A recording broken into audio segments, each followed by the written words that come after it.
በጣም ኃይል ያስፈልገናል። በአሁን ሰዓት ላይ በየከተማው ተበትነዋል። እጅግ በጣም በብዙ ሁኔታ ነው የተበተኑት እና እስልምናው ላይ ደፍሮ የሚሰራ የለም። ያው ታውቁታላችሁ። እና ያንን ለመመከት እኔ እንጃ በጣም ገና መስዋዕት እንከፍላለን። በጣም ብዙ መስዋዕት እንከፍላለን።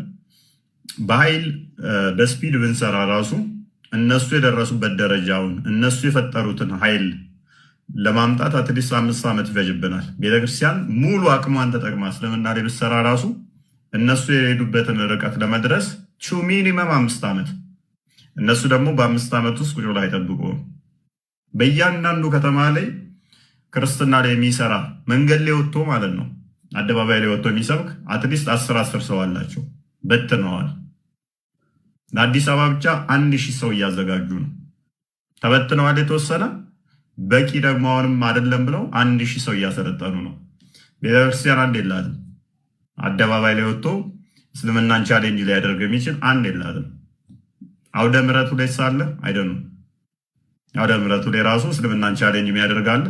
ሙስሊሞች እንዲህ ነው የሚጠይቁት፣ እንዲያርጋችሁ መልሱ፣ የእነሱ እንዲህ ስህተት ነው ብሎ ሚል አይደን ነው። አውደ ምሕረቱ ላይም ያለ አይመስለኝም። ደፍሬ እንዲህ ባልልም ጀነራላይዝ ዳደረክ ተብዬ ደግሞ እንዳልወቀጥ ግን ዚስ ማች ነው ብዬ ልለፈው።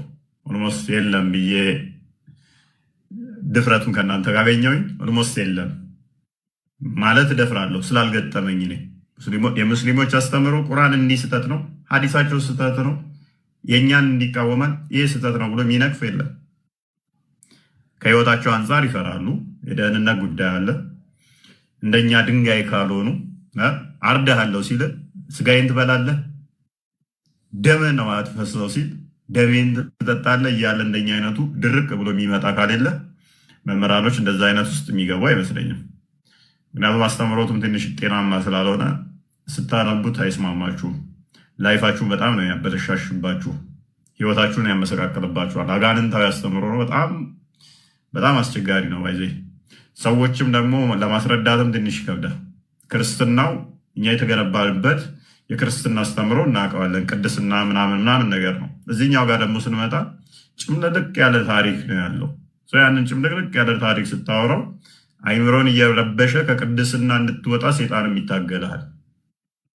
ስለዚህ እዛ ውስጥ መምህራኖች ዲስማች አይገቡበትም ማለት ነው፣ ሪስክ ስላለው። ቲክቶክ ላይ የሚሰሩት አብዛኞቹ ኦልሞስት እኔን ጨምሮ ማለት ነው እዚህ ጋር እንደምታዩቸው አብዛኞቹም እዚህም የሌሉትም አብዛኞቹ እንደው እግዚአብሔር የተመሰገነ ይሁን አረብ ሀገር ሄደው ተሰደው ምናምን ሴቶቹ ምናምን ቤት እየከፈቱ እየታገሉ አቅማቸውን ያደርጋሉ እንጂ ኦርጋናይዝድ በሆነ ሁኔታ እንደዛ አይደለም። ራሳቸውን ደብቀው ስራቸውን እየሰሩ የአቅማችንን እንታገል የሚሉ ብቻ ናቸው ያሉት። በስደት ላይ ያሉ እህቶቻችንን እየታገሉ ያሉት ለማንቃት። እነኛ ግን ቁጭ ብለው ደሞዝ ተከፍሏቸው ስራዬ ብለው ክርስትና ሲያብጠለጥሉ የሚውሉ ናቸው። ስለዚህ አንድ ሴት እዚህ ስራ እዚህ ጋር እቃ እያጠበች ቤት እየወለወለች ምንም ሳትማር እንደው እንዲሁ ከሰማችሁ ሐዲስ እንዲላል ቁርአን ስህተት ነው ምናምን ምትል፣ ያኛው ግን በተምሮ ደዋ ተምሮ እንደገና ክርስትናውን እንዴት አታክ ማድረግ እንዳለበት ተምሮ የራሱን ተምሮ የኛውን ክርስትናውን ደግሞ ተምሮ ቁጭ ብሎ እየተከፈለው ነው ክርስትናን አታክ የሚያደርገው። አንድ አይደለም፣ በጀማ ነው። በጀማ ስንል ደግሞ ትንሽ አይደለም፣ በብዛት ነው። ያንን መመከት በጣም ከባድ ነው። አሁን ላይ ደግሞ የኛው ደግሞ ማህበረሰቡም ትንሽ ምንድነው ሙስሊሞች ውስጥ እንደሚያስገባው ኢቨን ገስት ይልኩላቸዋል፣ ያስገቧቸዋል።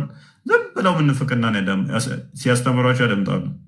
አምላካችሁ እንዲህ ነው፣ ኢየሱስ እንዲህ ነው፣ እንደዚህ ነው ሲሏቸው ዝም ብለው ማዳመጥ በጣም ያሳዝናል። የነሱ ሴቶቹ ጥንቁቅ ናቸው።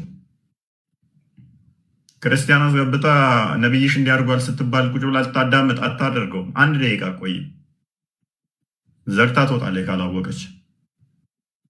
የኛዎቹ ቁጭ ብለው ሲያዳምጡ ይውላሉ። አብሯቸው ያለው ክርስቲያኑም ሲያደምጥ ይውላል ማለት ነው።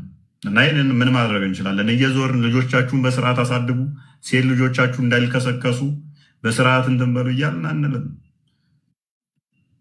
ማሬ ውዴ ካላት ትሄዳለች። የኛዎቹ ምንም አስተምሮቱን ስለማያውቁት ሴቶች እባካችሁ ሙስሊም ጋር አታግቡ ምናምን እያል ስንጨቃጨቅ አንኖርም። ይሰለቻል ይሄ ነገር። ከዛ ልክ ሲጣሉ ሄጄ ነበር ወደ እስልምና እና አሁን ከፍቅረኛ ጋር ተጣልቻለሁ ወደ ክርስትና ልመለስ ነበር። የሚረብሹ ነገሮች ማለት ነው። ይህን እንግዲህ የዞርን ሴቶች እንደዚህ አታድርጉ እያል ማስተማር በጣም ከባድ ነው። ምናልባት ወደፊቱ ግን ለሚመጣው ጄኔሬሽን ጥንቁቅ ሆኖ እንዲወጣ መስራት እንችላለን። ይህኔን ጨምሮ የከሰረ ስለሆነ ማለት ነው። አብዛኛው የሚመጣው ጄኔሬሽን ግን አዌር ሆኖ እስልምና ምን እንደሆነ ባኖ እንዲቀጥል ወላጆችም ሰምተው ልጆቻቸው ምን ማድረግ በምን ማሳደግ እንዳለባቸው የሚያውቁ ይሆናሉ። ኢቨን ንጽጽር የሚሰሩ ላይቭ ገስት የሚገቡ ፍቅረኛቸው ሙስሊም እንደሆነ ስትሰሙ ትደነግጣላችሁ ትላለ። ያውም ሙስሊም መሆን ብቻ ሳይሆን ንጽጽር የሚሰራ ጓደኛ እንዳላቸው ደግሞ ስትሰሙ እንዴ ከማን ጋር ነው እየሰራ ያለሁት ብለህ ሾክ ታደርጋለህ ማለት ነው። በዚህ ደረጃ የወረዱ ነገሮች አሉ እኛ ጋር ብዙ መስተካከል የሚኖርባቸው። እነሱ ጋር በእነዚህ አይነት ሁኔታ ጥንቁቅ ናቸው። ሴቶቹ ጥንቁቅ ናቸው። ሴቶቹ ብቻ ሳይሆን እኛ ደግሞ ወንዶቹ ጥንቁቅ ነን። የክርስቲያን ወንዶች አብዛኛው ጥንቁቅ ነው። በእንደዚህ አይነት ሁኔታ ላይ የእነሱ ሴቶች ጋር ሲልከሰከስ አታገኙትም። ክርስቲያን ወንዱ ለዛ እኔን ጨምሮ ማለት ነው ሸበላውን ጨምሮ ይህን የመሰለ ቀሽት የሙስሊም ሴት ጋር ሲልከሰከስ አታገኙትም። እና ሴቶች በእንደዚህ አይነት ላይ ጥንቃቄ አድርጉ። መማር ከእናንተ ድርሻ ነው። ሌሎቻችሁ እና ይህን ይመስላል። በተረፈ እስልምና ላይ የሚሰሩትን አፕሪሼት አድርጓቸው፣ እነሱን እንትን በሏቸው። በጣም ቻሌንጂንግ ነው ለእኔ። ያው እኔ ጋ ብዙ ሰው ስለሚመጣ ብዙም እኔ ጋ ችግር የለው። ያው ብዙ ሰው ስለምታዳምጡኝም ብዙም እንትን አይልም።